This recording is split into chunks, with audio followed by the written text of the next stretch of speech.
Assalamualaikum warahmatullahi wabarakatuh.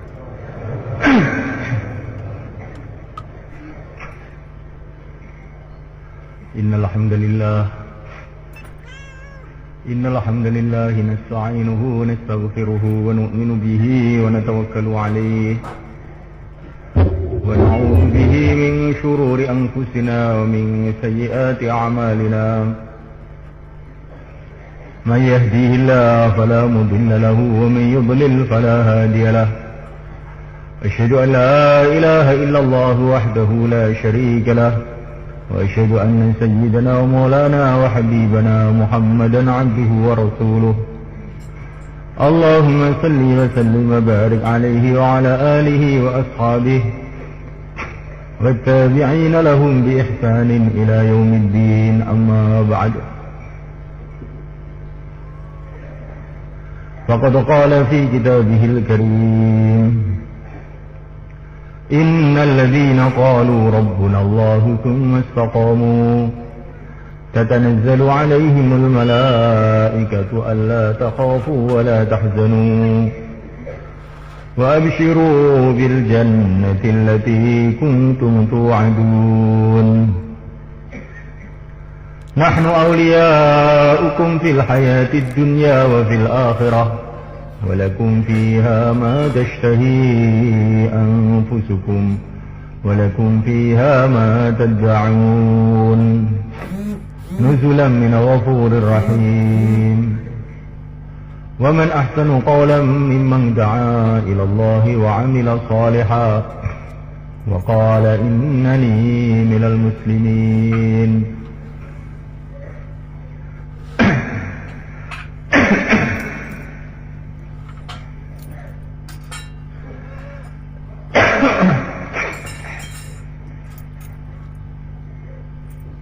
Hadirin yang dimuliakan Allah SWT,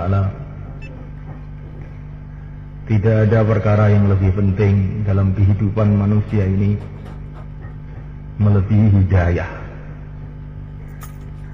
Hidayah ini adalah satu petunjuk, satu cahaya yang Allah masukkan dalam hati hamba-hambanya yang dicintai oleh Allah. Kalau hidayah ini masuk di dalam hati seseorang, Masya Allah, orang ini akan bisa mengenal Allah Subhanahu wa Ta'ala. Orang ini akan merasakan keagungan Allah Subhanahu wa Ta'ala, kehebatan Allah Subhanahu wa Ta'ala, kekuasaan Allah Subhanahu wa Ta'ala yang tidak terbatas. Kalau hidayah ini masuk dalam hati seseorang, orang ini akan merasa dekat dengan Allah Subhanahu wa Ta'ala, merasa senantiasa diawasi oleh Allah, dilihat oleh Allah, didengar oleh Allah, sehingga akhirnya seluruh kehidupannya adalah kehidupan yang dicintai oleh Allah, sehingga akhirnya dia menjadi kekasih-kekasih Allah. Kalau hidayat itu masuk di dalam hati seseorang, malaikat, maka dia akan memahami bahwa seluruh makhluk yang ada di alam semesta ini, yang besar, yang kecil, yang hidup, yang mati, yang di langit, yang di bumi, semuanya itu tidak bisa apa-apa tanpa kehendak Allah Subhanahu wa Ta'ala. Yang bisa berbuat apa-apa hanya Allah Subhanahu wa Ta'ala. Makhluk tidak bisa buat apa-apa. Apa itu manusia, apa itu jin, apa itu malaikat, apa itu benda mati, benda hidup, tidak bisa apa-apa tanpa Allah Subhanahu wa Ta'ala. Kullun min indillah, segala sesuatu adalah dari Allah. Masya Allahu ka'an wa ma lam yasha' lam yakun. Apa yang dikehendaki oleh Allah terjadi, apa yang tidak dikehendaki oleh Allah tidak akan mungkin terjadi. Kalau hidayah ini masuk dalam hati seseorang, maka yang ditakuti hanya Allah, yang diharap-harap hanya Allah, ya diagung-agungkan hanya Allah, yang dimintai hanya Allah, Yang ditunduki yang dengan sebenar-benarnya hanyalah Allah Subhanahu wa taala. Bahkan hidayah ini tambah besar masuk dalam hati seseorang, sehingga dia tidak bisa mengingat apa-apa lagi selain Allah Subhanahu wa taala saja. Contohnya seperti Ibrahim alaihissalam menghadapi segala macam masalah. Kakinya ditali, tangannya ditali, dilemparkan di dalam api. Tetapi semulaikan Allah Ta'ala, beliau tidak terkesan sedikit pun dengan keadaan-keadaan ini. Beliau mengucapkan hasbunallah, cukup Allah. Semulaikan Allah Ta'ala ini bila hidayah telah masuk dalam hati seseorang, berubah, hatinya berubah. Dia memandang dunia seperti hakikatnya dunia. Dunia ini adalah sangat-sangat cepat, sangat-sangat sementara. Dia tidak rela kalau menjadikan dunia ini sebagai maksud tujuannya. Ini bila hidayah masuk dalam hati seseorang. Hatinya mulai tidak tertarik dengan dunia lagi. Ini tandanya hidayah masuk dalam hati, kata yang mulia baginda Nabi alaihissalam. Tandanya hidayah masuk di dalam hati. At-tajafi an daril ghurur.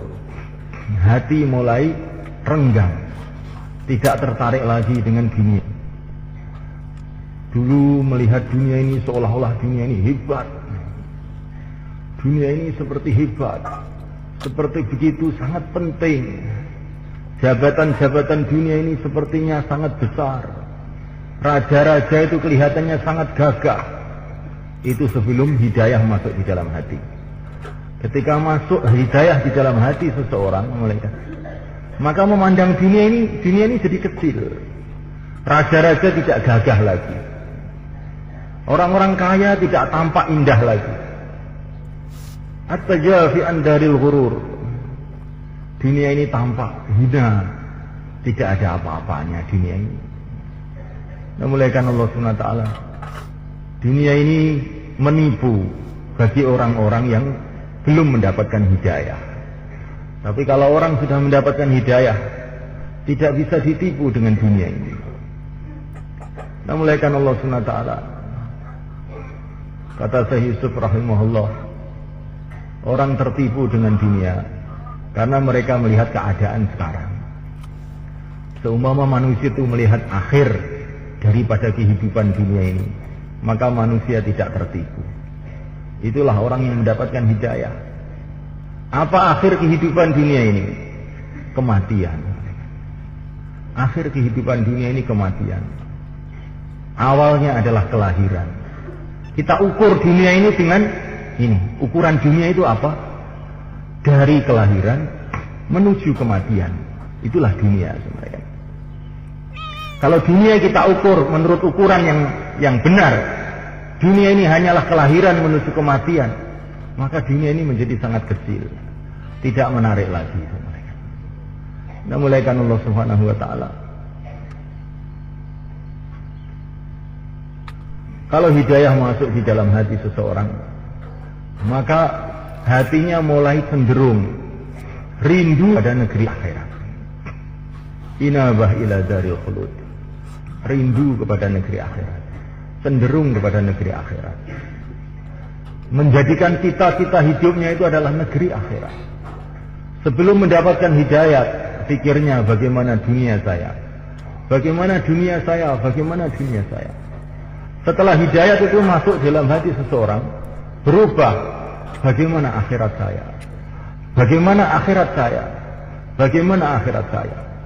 Inilah bila hidayat itu masuk dalam hati seseorang. Kemudian wal isti'adatil maut qabla nuzuli. Kalau hidayat itu sudah masuk dalam hati seseorang, orang itu senantiasa siap-siap menghadapi kematian sebelum kematian itu datang. Kalau hidayat belum datang dalam hati seseorang, yang dipikirkan adalah persiapan-persiapan dunia ini. Persiapan mau mantu, persiapan mau buat rumah, persiapan mau tanam, persiapan mau panen, persiapan mau ini, persiapan mau ini. Tetapi semulaikan Allah Ta'ala, kalau hidayat masuk dalam hati seseorang, yang dipikirkan siang dan malam adalah persiapan kehidupan setelah mati. Bagaimana kehidupan saya setelah mati? Apa yang telah saya siapkan untuk itu? Apa yang telah saya siapkan untuk menghadapi sakaratul maut? Apa yang saya siapkan untuk menghadapi pertanyaan mungkar dan nakir di kubur saya? Apa yang saya persiapkan untuk menghadapi padang mahsyar 50.000 tahun? Apa yang akan saya siapkan untuk menghadapi sirat? Apa yang akan saya siapkan ketika saya menghadap langsung kepada Allah?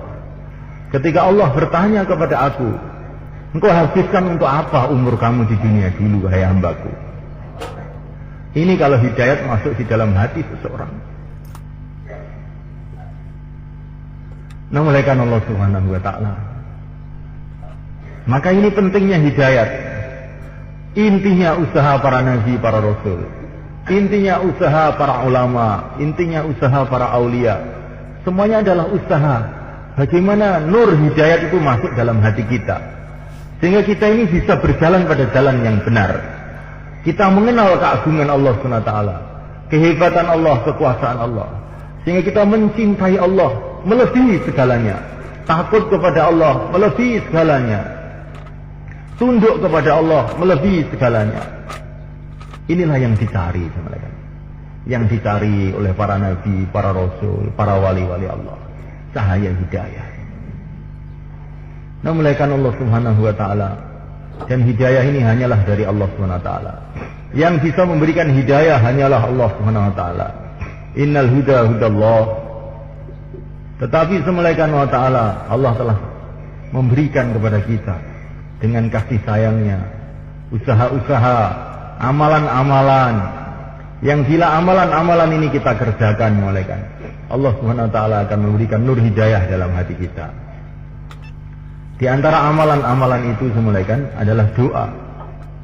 Allahu yastabi ilaihi man yasha wa yahdi ilaihi man yunib.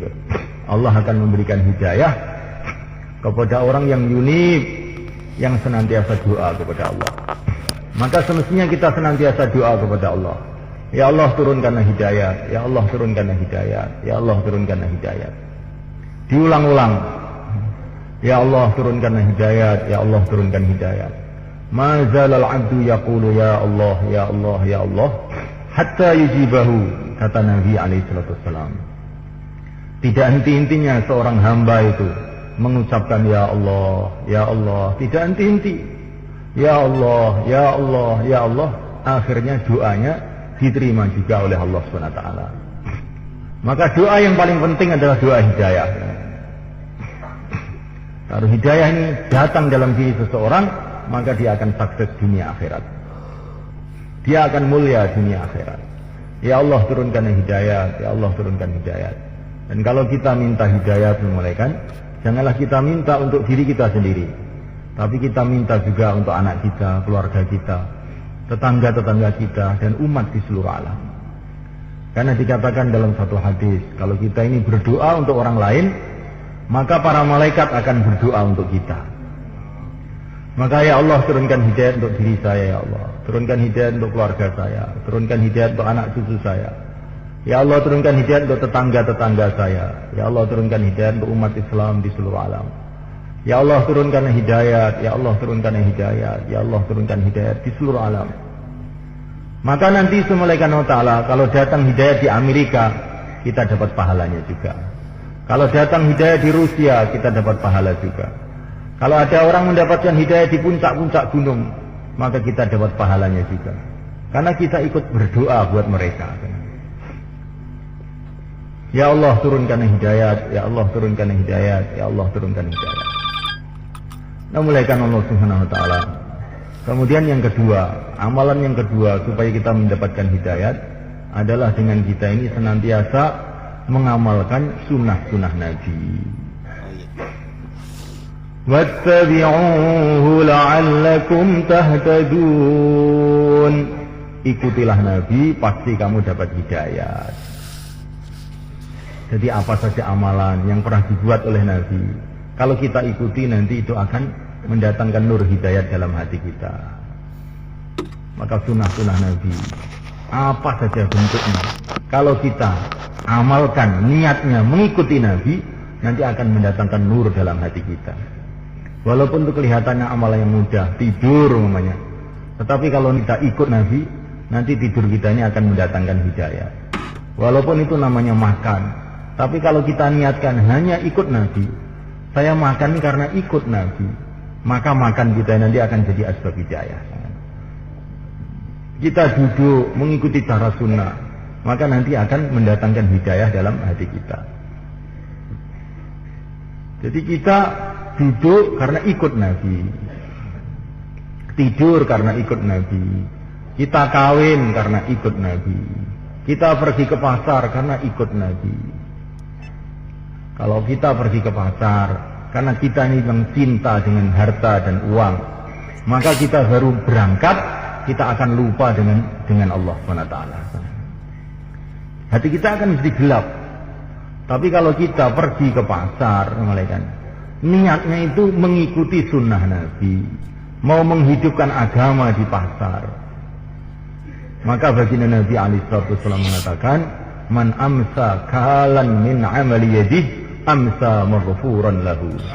Barang siapa yang sore-sore dia dalam keadaan capek karena kerja mencari yang halal, maka sore itu dia diampuni dosanya oleh Allah SWT. Jadi sudah mulaikan Allah Ta'ala, bagaimana kita ini pergi ke pasar karena ikut Nabi, menghidupkan perdagangan yang islami. Kita pergi ke sawah karena ikut Nabi, menghidupkan pertanian yang sesuai dengan syariat. Maka ini akan mendatangkan hidayah. Apa saja amalan yang mengikuti Nabi, maka nanti akan mendatangkan hidayah. Tapi amalan apa saja, walaupun kelihatannya itu ibadah, tapi kalau tidak ikut Nabi, maka nanti tidak mendatangkan hidayah. Tidak mendatangkan hidayah. Kita di masjid, ini satu amalan yang baik sekali. Tetapi kalau tidak pakai, tidak mengikuti tertibnya Nabi, di masjid malah guyonan, di masjid bisa dunia. Nanti malaikat Allah Ta'ala, kita di masjid tapi hati kita jadi gelap ya malaikat. Nah malaikat Allah Subhanahu Wa Ta'ala, maka sunnah-sunnah Nabi kita jaga betul-betul malaikat. Apalagi ummus sunan, ibu dari segala sunnah. Apa ibu dari segala sunnah? Ibu dari segala sunnah adalah dakwah sama mereka. Pikir usaha bagaimana agama ini hidup. Ini ibu daripada sunnah-sunnah Nabi SAW. Kalau orang itu senantiasa ada pikir dakwah, pikir bagaimana agama ini hidup di keluarga saya, agama ini hidup di kampung saya, agama ini hidup di negeri saya, agama ini hidup di seluruh alam. Orang yang ada pikir semacam ini, semulaikan Allah Ta'ala, orang yang berpikir semacam ini, ada kerisauan mengenai keadaan ini, inilah orang-orang nanti yang akan dimudahkan oleh Allah untuk mengamalkan seluruh sunnah. Seluruh sunnah. Karena ini ibunya sunnah. Ibunya sunnah. Maka para sahabat semulaikan Allah Ta'ala, mereka ini dikatakan khairu ummah, sebaik-baiknya umat. Sebabnya apa? Karena ada pikir dakwah. Kuntum khairu ummatin ukhrijat linnas ta'muruna bil ma'ruf wa tanhauna 'anil munkar wa tu'minuna billah. Para sahabat menjadi sebaik-baiknya umat karena mereka ini ada amar ma'ruf nahi 'anil munkar. Kemudian iman mereka itu lurus. Hanya dua amalan ini saja. Tidak disebutkan sholatnya, puasanya, zakatnya, hajinya. Kenapa? Karena kalau ada amar ma'ruf nahi munkar, nanti mesti akan wujud semua amalan yang lain. Dulu dunia ini tidak ada amalan apa-apa sama sekali. Bahkan tidak ada orang beriman, gelap gulita. Tetapi ketika ada kerja dakwah yang telah dibuat oleh yang mulia baginda Muhammad SAW dengan perintah Allah, maka seluruh amalan wujud. Sholat wujud, zakat wujud, puasa wujud, haji wujud, ilmu wujud, pemerintahan yang baik wujud, rakyat yang bersatu wujud. akhlak yang baik wujud, semua amalan-amalan kebaikan wujud. Dimulai dari mana? Dimulai dengan sunnah terbesar, yaitu sunnah memikirkan agama, mendakwahkan agama. Memulaikan Allah Subhanahu wa ta'ala. Kemudian yang ketiga, memulaikan Allah Ta'ala, di antara sumber hidayah yang ketiga adalah mujahadah. Walladzina jahadu fina lanahdiyannahum subulana wa innallaha lama'al muhsinin. Mujahadah. Mujahadah itu apa semulaikan? Bersusah payah karena ikut perintah Allah. Kalau bersusah payah karena mengikuti nafsunya, namanya bukan mujahadah. Ada orang naik gunung, turun gunung, sampai jatuh dari gunung, pecah kepalanya. Tetapi ini bukan karena ikut perintah Allah, karena mengikuti nafsu mereka. Ini namanya bukan mujahadah. Mujahadah itu semulaikan Allah Ta'ala bersusah payah karena ikut perintah Allah, menolak keinginan-keinginan kita demi mengikuti perintah. Itu namanya mujahadah. Nah, orang itu kalau membiasakan diri mujahadah, maka dia akan dapat hidayah. Kenapa semulaikan? Karena sudah menjadi fitrah. Nafsu manusia itu senantiasa menyuruh kepada keburukan.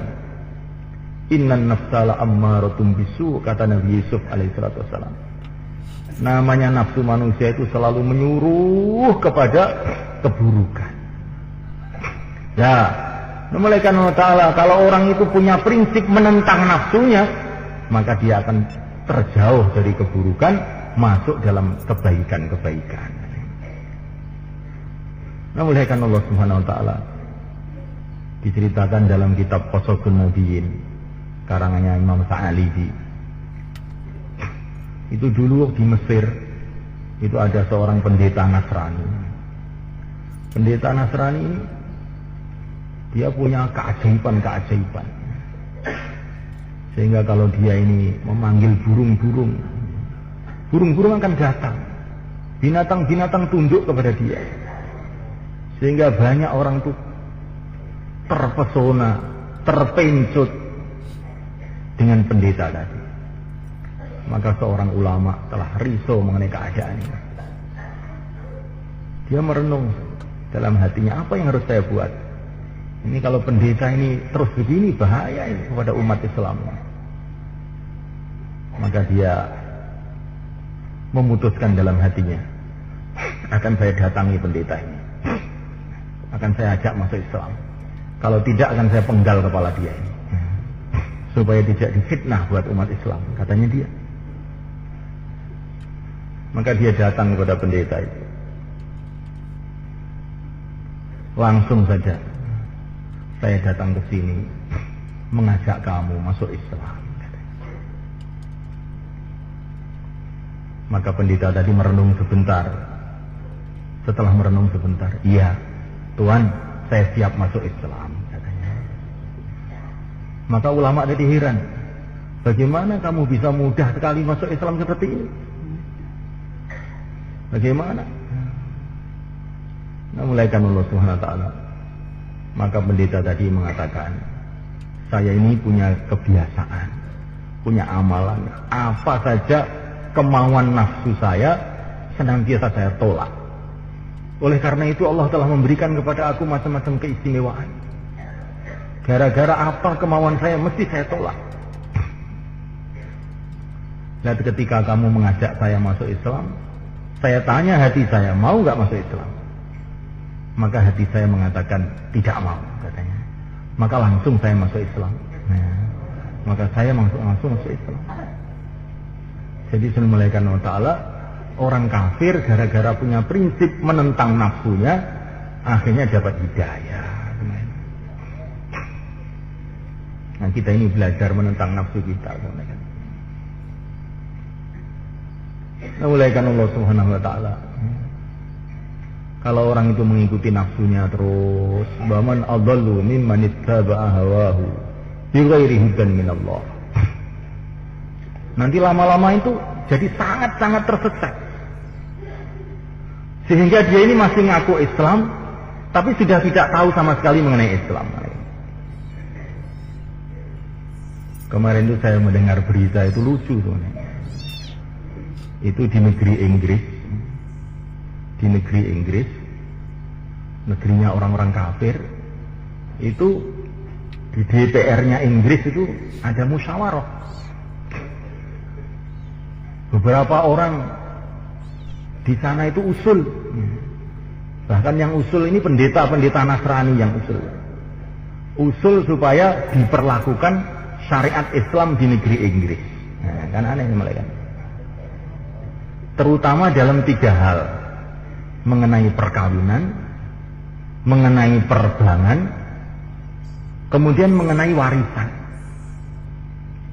Mereka tertarik.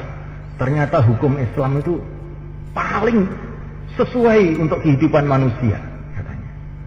Padahal ini orang kafir semua mereka. Kan aneh mereka.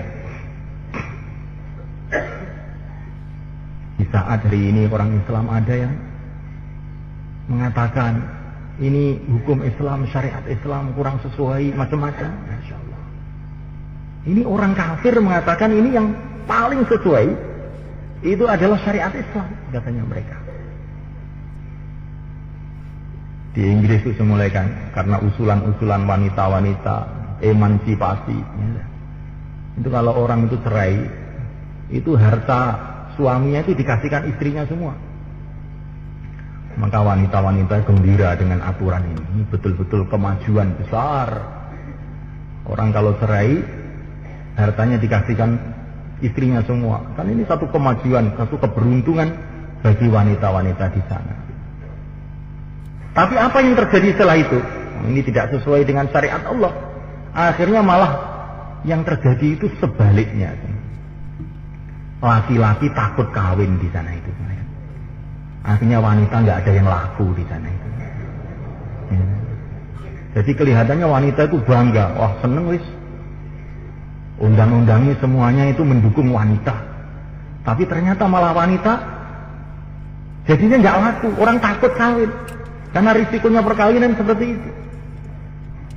Sehingga akhirnya 80% anak-anak di Inggris itu tidak jelas ayahnya siapa. Coba semalekan. Jadi orang itu kalau mengikuti nafsunya itu kelihatannya itu pinter, berbangga, tapi akhirnya mencelakakan dirinya sendiri.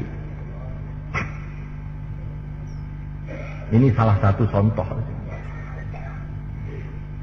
Memulaikan Allah Subhanahu Wa Taala di dalam syariat Islam ini sudah diatur. Orang itu kalau mati harta warisnya dibagi begini dengan sangat tertib sekali. Namanya ilmu faraid. Tapi di sana di Inggris nggak ada itu ilmu itu. Orang itu bebas. Orang itu bebas menggunakan hartanya, memberikan hartanya kepada siapa sih yang dia mau. Maka apa akhirnya yang terjadi semulai kan? Karena sistem keluarga di sana itu sudah tidak karu-karuan. Kesucian pernikahan sudah tidak ada. Sehingga seorang ayah ini juga tidak yakin ini anak saya apa bukan. Memulaikan Allah Ta'ala. Kehidupan tidak karu-karuan. Kehidupan binatang. Memang orang-orang Inggris kalau bikin pesawat terbang pinter semua kan. Tapi kalau urusan akhlak tidak. Memulaikan Allah Subhanahu Wa Ta'ala. Maka mereka ini akhirnya anaknya itu malah nggak dikasih harta warisan, istrinya nggak dikasih, malah diberikan orang lain. Akhirnya terjadi kekacauan tidak karu-karuan. Begitu juga masalah perbankan. Sekarang itu hampir seluruh orang di seluruh dunia itu mengatakan ini sistem bank sistem yang baik. Tapi ternyata lama-lama orang pada ketakutan dengan sistem bank. Jadi di Inggris ini mulai kan orang itu tidak mau lagi utang bank karena mereka pekerjaannya sudah bagus. Mereka nggak mau utang, maunya itu menitipkan uangnya ke bank. Semua orang menitipkan uangnya di bank, sehingga akhirnya bank itu terus tiap hari harus ngasih bunga orang-orang itu. Akhirnya terancam bangkrut semua itu banknya itu. Itu namanya Allah Subhanahu wa taala. Sehingga orang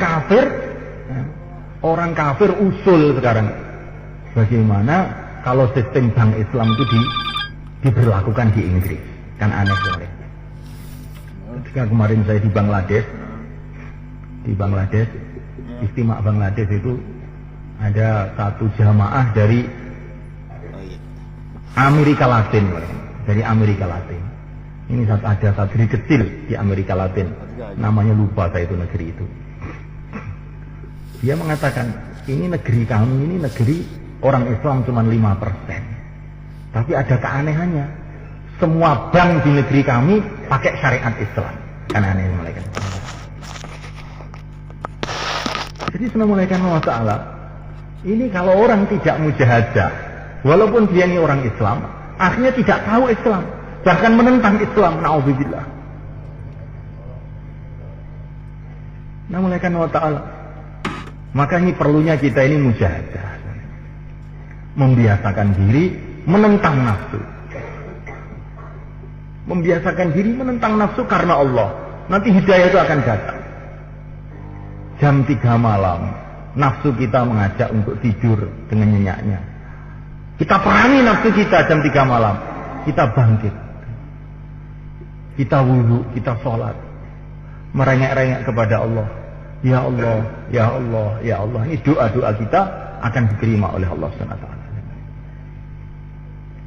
Apa kemauan kita tentang. Pertama kali menentang nafsu itu berat mereka. Tapi lama-lama nanti jadi kelezatan. Nah, mulaikan Allah Subhanahu wa taala.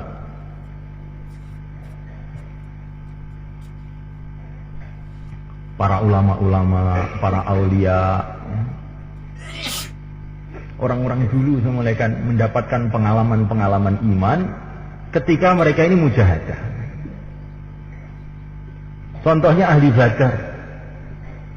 Mereka diminta oleh baginda Nabi berangkat ke Badar. Hati mereka ini sebagian masih sangat berat. Wa inna fariqam minal mu'minina lakarihun yujadilunaka fil haqqi ba'dama tabayyana ka'annama yusaquna ilal mauti wa hum turun. Ini sebagian orang-orang ahli Badar ini mereka. Ketika diminta berangkat itu, hatinya itu rasanya mati saya. Mati. Tapi aneh mereka. Walaupun hati mereka ini terasa sangat berat, mereka berangkat juga. Akhirnya apa yang terjadi mereka? Mereka dapat pengalaman-pengalaman yang luar biasa. Allah kirimkan 1000 malaikat. Termasuk Allah kirimkan Jibril, Mikail untuk membantu mereka. Ini ketika mereka mau mujahadah. Jadi kita renungi dalam hati kita. Kata para ulama, ada seorang ulama ini sudah mujahadah. Satu hari beliau ini mau makan. Tapi ketika mau makan ini kok rasanya itu, nafsunya itu, gejolaknya itu sangat tinggi sekali. Ingin sekali makan makanan itu. Kelihatannya makanan itu enak gitu. Maka ketika terjadi nafsu yang berlebihan ini, maka beliau malah ditahan, tangannya nggak jadi makan. Dia bersih duduk. Saya ini biasanya tidak berselera begini ya makan. Ini makan kok kelihatannya seleranya sangat tinggi. Ada apa ini makanan? Nafsu itu mesti ngejak pada keburukan. Nggak mungkin nafsu ngajak kebaikan. Ada apa makanan ini? Akhirnya ditanyakan kepada yang masak. Diurus, dari mana makanan ini? Dari mana? Akhirnya ketemu, ternyata ini makanan ini haram mereka. Jadi kita ingat-ingat mereka. Ini sesuatu kok kelihatannya itu terlalu semangat gitu. Itu biasanya mesti ada jeleknya itu sebenarnya. Mesti ada bunyinya itu. Perkara yang hak itu biasanya berat. Al-haqqu mur. Hak itu biasanya berat. Tapi kalau perkara itu batil, biasanya itu semangat. Nah, ya semangat. Maka kita hati-hati dengan perkara-perkara yang semangat-semangat begitu itu semalaikat. Mulaikan Allah Ta'ala. Perkara yang hak itu biasanya seperti itu. Mulaikan Allah Ta'ala.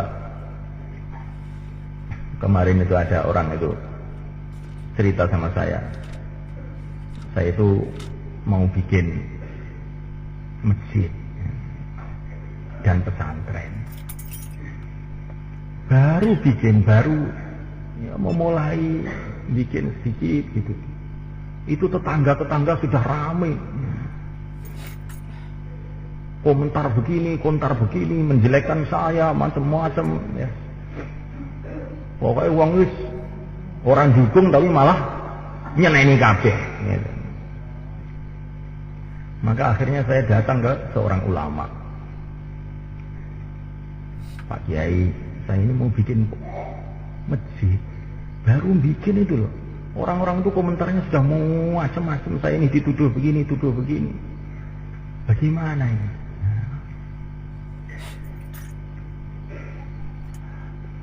Maka Kiai tadi mengatakan, itu tandanya masjid kamu akan jadi. Itu tandanya jadi. Nah, perkara itu kalau hak itu menimbulkan guncangan. Perkara itu kalau hak menimbulkan guncangan. Mulaikan Allah Ta'ala. Baginda Nabi itu mulaikan. Coba kerjanya apa yang beliau buat.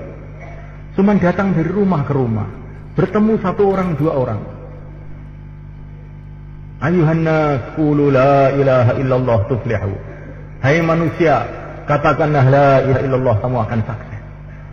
Nabi cuma mengatakan begitu aja. Nabi tidak membawa senjata. Nabi tidak membawa tentara. Nabi tidak membawa apa-apa. Tetapi anehnya semulaikan, orang Mekah geger semua. Orang-orang Mekah geger semua. Bahkan ketika Nabi musyawarah dengan orang-orang Madinah di Aqabah, di Mina pada musim haji, itu malam-malam musyawarah cuma dengan beberapa orang saja. Tetapi semulaikan di Mekah itu sudah ada berita-berita Muhammad sudah menyiapkan pasukan besar mau menghancurkan Mekah katanya. Padahal Nabi itu cuma musyawarah dengan beberapa orang. Maka Nabi mengatakan azabul Aqabah. Itu tadi yang teriak-teriak itu tadi setannya Aqabah katanya. Jadi perkara itu kalau perkara hak semulaikan, maka kelihatannya itu sederhana, tapi menimbulkan guncangan kemana-mana. Maka kita jangan takut semulaikan Allah Ta'ala. Itu tandanya perkara itu hak. Nah, kata Maulana Sa'ad, kalau kamu dakwah ditolak, kamu jangan sedih hati. Tandanya perkara itu hak pertama kali ditolak, katanya. Seluruh para nabi, para rasul pertama ditolak. Tapi setelah mereka terus, lama-lama diterima, dicintai. Orang ahli Mekah asalnya hampir semuanya menolak, tapi akhirnya mufakat menerima semua mereka. Begitu juga orang Madinah.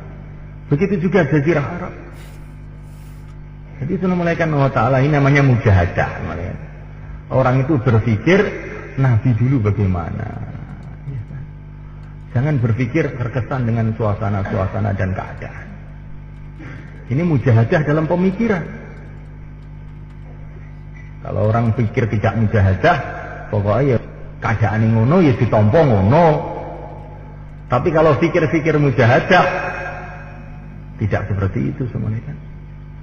Kalau perkara itu sesuai dengan yang terjadi pada zaman Nabi, itu berarti kebaikan.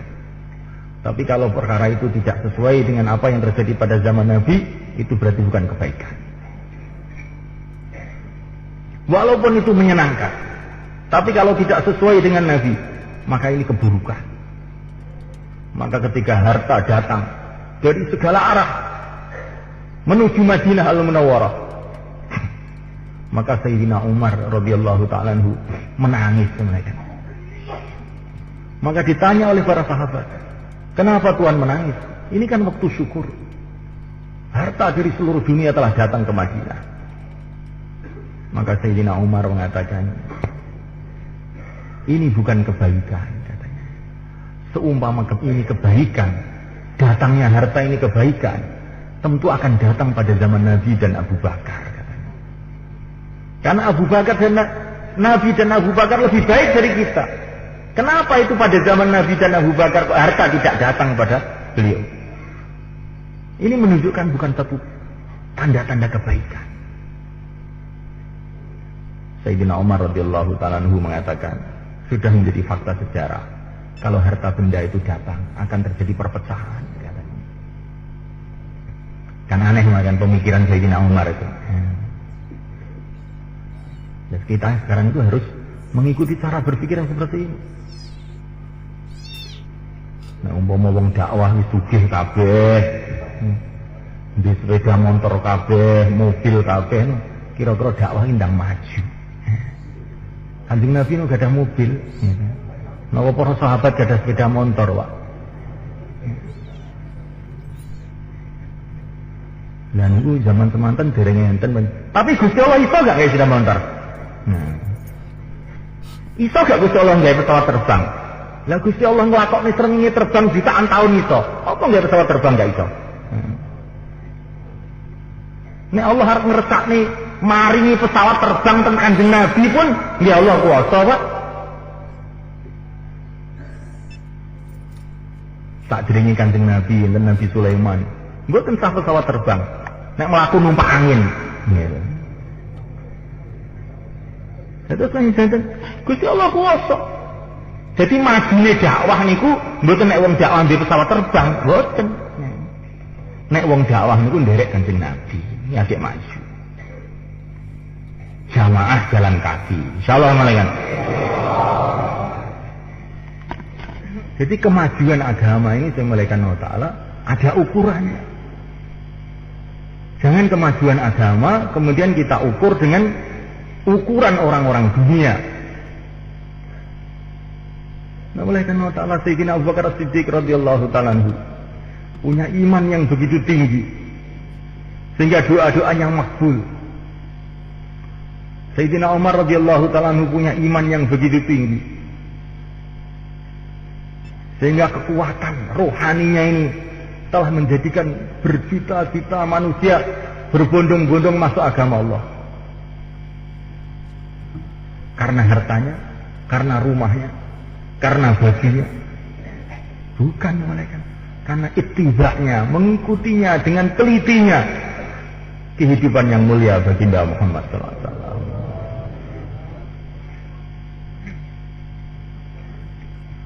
Ini perkara ini penting nih. Mula para masyayikh kita ngendikaken dakwah itu mulai zaman dulu dimulai dari orang-orang miskin. Kenapa?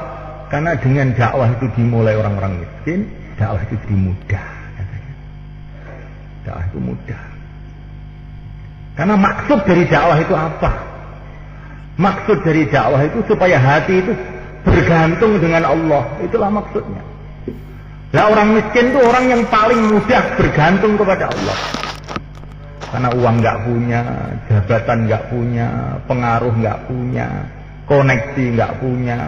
Ada apa-apa masalah, sholat 2 rakaat. Ya Allah, kampung ini ya Allah, Engkau berikan hidayah kepada kampung ini ya Allah. Saya tidak ada orang yang kenal dengan kampung ini. Orang kampung ini tidak ada yang kenal dengan saya ya Allah. Saya tidak punya pengaruh di kampung ini ya Allah. Saya tidak punya apa-apa di kampung ini ya Allah. Tapi Engkau ya Allah berkuasa berbuat segalanya. Maka akhirnya orang miskin tadi dengan tepatnya hubungan dengan Allah. Tapi kalau yang dakwah ini orang kaya, repot ya malaikat. Ada masalah apa-apa, oh itu Pak Lurah kan teman saya. Ya. Pak Camat itu baik dengan saya itu. Ya. Nanti, jadi dari makhluk ke makhluk lagi, dari makhluk ke makhluk lagi, gak sholat malah sholatnya terlambat. Ya. Padahal maksud daripada kerja agama ini bagaimana hati kita ini ta'aluk kepada Allah. Inilah kesuksesan. Kesuksesan kita bukan kalau kita punya hubungan dengan Pak Bupati, Pak Menteri, Pak Presiden, bukan itu. Bukan kesuksesan. Kesuksesan kita ini kalau kita ini punya hubungan dengan Allah SWT. Nah, mulaikan Allah SWT. Ini hidayah kan? Hidayah. Nah, mulaikan Allah Subhanahu wa taala.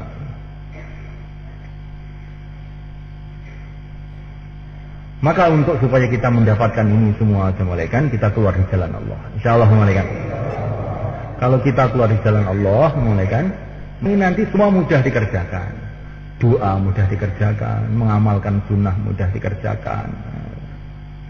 Mujahadah mudah dikerjakan. Kalau kita ini keluar di jalan Allah Subhanahu wa taala. Maka keluar di jalan Allah ini cara baik-baiknya untuk kita ini mendapatkan hidayah. Untuk kita ini dalam suasana usaha hidayah. Maka semulaikan Allah Subhanahu wa taala. Baginda Nabi ketika mau wafat semulaikan. Di antara pesannya yang sangat pokok, pengeluaran jamaah, angfili jaisa usama, pengeluaran jamaah. Ini bulan Maulid semulaikan. Bulan kelahiran yang mulia baginda Muhammad SAW. Dalam bulan Maulid ini semulaikan Allah Ta'ala, orang beriman menyala-nyala cintanya kepada baginda Nabi SAW. Karena tidak ada manusia di dunia ini semulaikan yang lebih berjasa kepada kita melebihi yang mulia baginda Muhammad SAW. Dialah yang menuntun kita kepada Allah SWT. Dialah yang menuntun kita ke surga Allah SWT. Tidak ada orang yang lebih berhak untuk kita cintai melebihi baginda Muhammad SAW. Nah, mulaikan Allah SWT.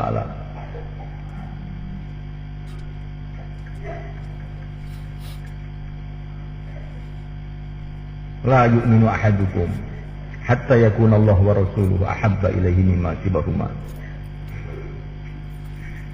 Belum beriman yang sebenarnya kalau orang itu belum mencintai Allah dan Rasulnya melebihi segalanya. An-nabiyyu aula bil mu'minina min anfusihim. Nabi itu harus dicintai melebihi diri kita sendiri. Para sahabat dulu Cina kepada Nabi itu Masya Allah malaikatnya. Gak bisa kita bayangkan bagaimana cinta mereka pada Nabi alaihissalam. Cinta itu menimbulkan keajaiban. Orang itu kalau sudah cinta itu nanti akan datang keajaiban. Sayyidina Abdullah bin Umar radhiyallahu ta'ala anhu malaikat. Kakinya sakit gak bisa jalan. Tiba-tiba ada temannya mengatakan, kalau kamu ingin sembuh, sebutlah nama orang yang paling kau cintai, katanya temannya tadi. Maka Abdullah bin Umar berteriak, ya Muhammad, langsung sembuh mereka. Langsung sembuh. Para sahabat itu cinta kepada Nabi, nggak bisa kita bayangkan mereka.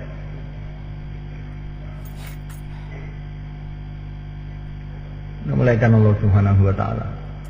Sampai ada seorang sahabat itu punya istri, istrinya sangat cantik mereka. Masya Allah, selalu berkhidmat pada beliau.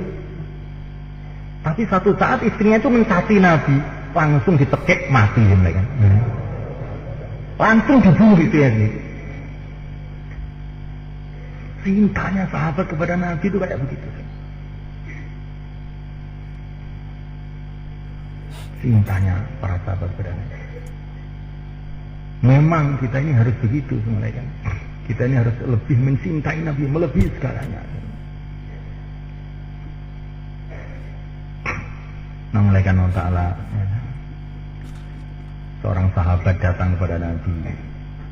Ya Rasulullah, kalau saya ini duduk di majlis engkau, maka seolah-olah akhirat itu tampak di depan mata saya. Tapi nanti kalau saya pulang, keadaan berubah. berkumpul anak, berkumpul istri, saya jadi lupa, rohani saya merosot. Maka baginda Nabi SAW mengatakan, seumpama keadaan hati kamu itu seperti waktu kamu ada di samping saya, kamu akan disalami para malaikat di tempat tidur kamu di jalan-jalan. Masya Allah. Ini maknanya, ini bagaimana maknanya hadis ini? Ini kata para ulama, kan? Walaupun kita ini jauh dengan Nabi, jauh dengan Nabi,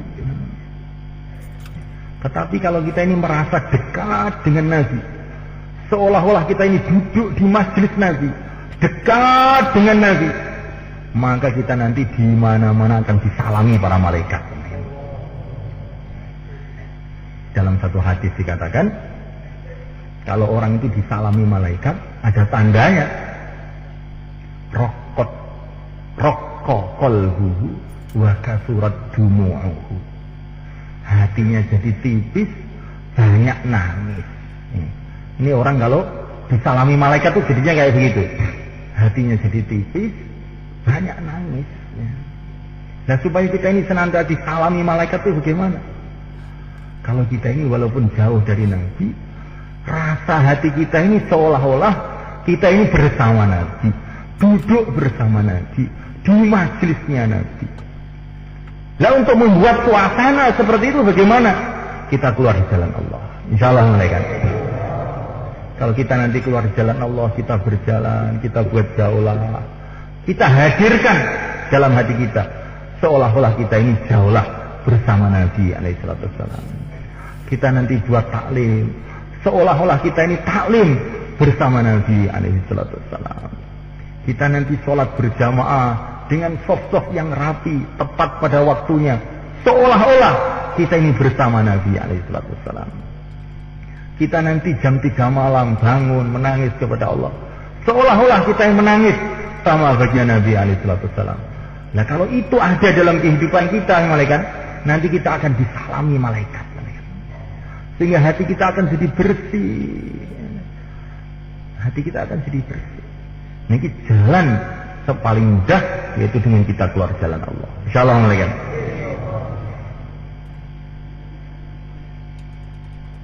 Maka semua malaikat yang niat untuk 4 bulan, 40 hari, silahkan berdiri. Taqabbalallah.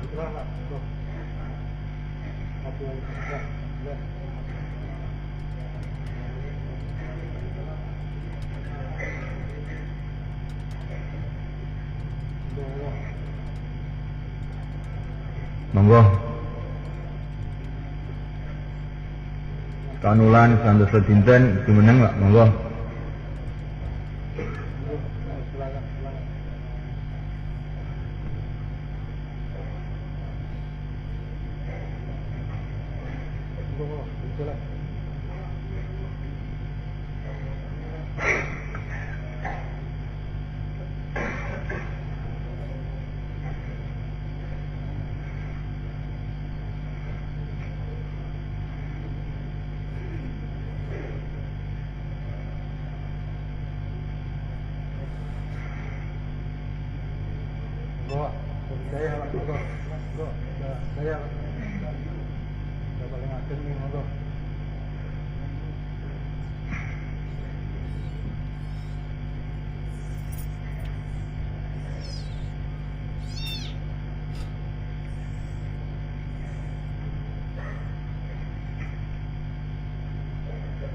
Monggo Pak, bismillah.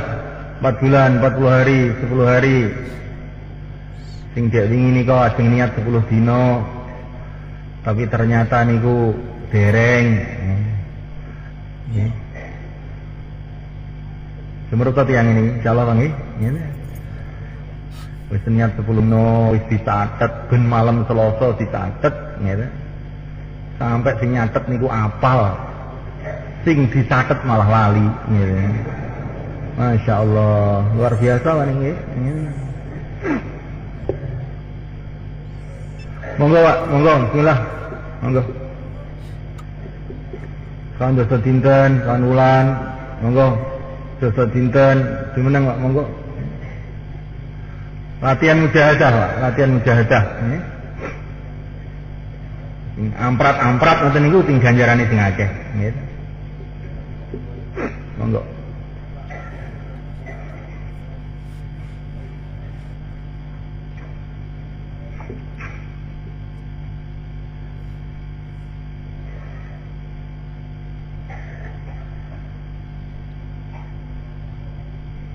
Nek pengen sumerep apik apa elek, wae nek teng manah niku krasa wamprat, niku sae.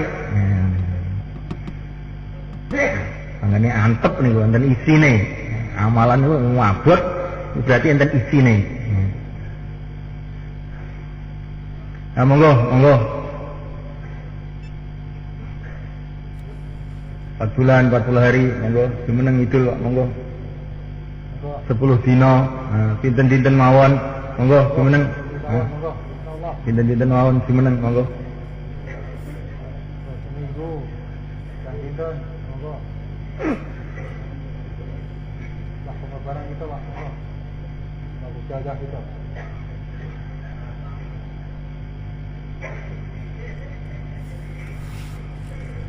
Panjenengan ingkang dipun mulyakaken niki njing jemaah ngajeng niku kan musyawarah Indonesia, Pak. Iya ta, Pak?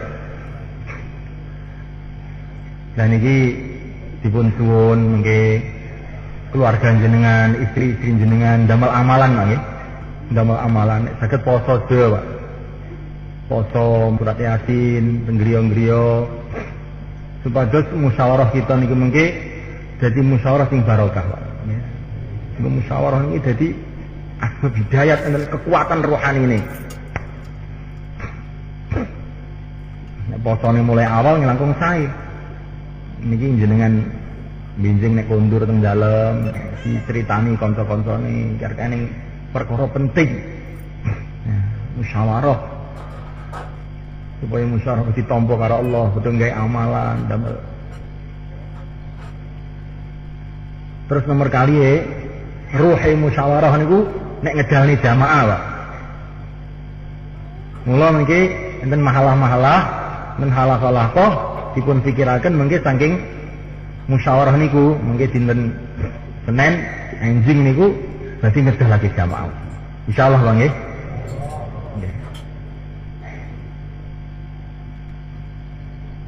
Terutama tiang dusun Temboro mriki khususnya.